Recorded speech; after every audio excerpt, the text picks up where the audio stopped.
En psychologie, le terme « complexe » est utilisé pour décrire des représentations mentales qui ont une signification émotionnelle forte et qui peuvent influencer notre comportement. Voici quelques types de complexes. Complexe d'infériorité, c'est l'un des plus courants. Il se manifeste par un sentiment de ne pas être à la hauteur, de se sentir moins bien que les autres. Ce complexe peut concerner l'apparence physique, les compétences ou même la valeur personnelle. Complexe d'Oedipe. Ce concept, développé par Sigmund Freud, concerne les désirs contradictoires et alternatifs que l'enfant éprouve envers ses parents ou figure parentale. Il peut entraîner des conflits internes et des sentiments complexes. Complexe de castration. Également issu de la théorie freudienne, il se rapporte à la peur de perdre quelque chose de précieux, comme l'amour parental, en raison de la rivalité avec le parent du même sexe. Complexe de supériorité.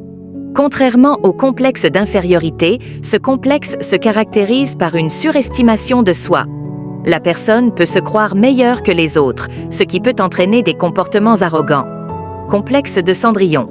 Inspiré du conte, il décrit le sentiment d'être négligé ou sous-estimé, mais avec l'espoir qu'un jour, tout changera.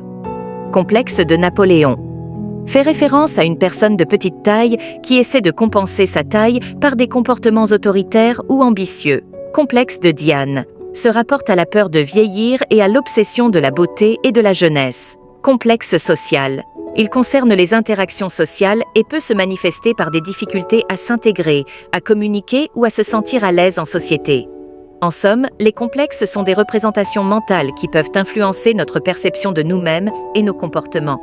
Ils se forment à partir de nos expériences et de nos relations interpersonnelles, et ils peuvent varier d'une personne à l'autre.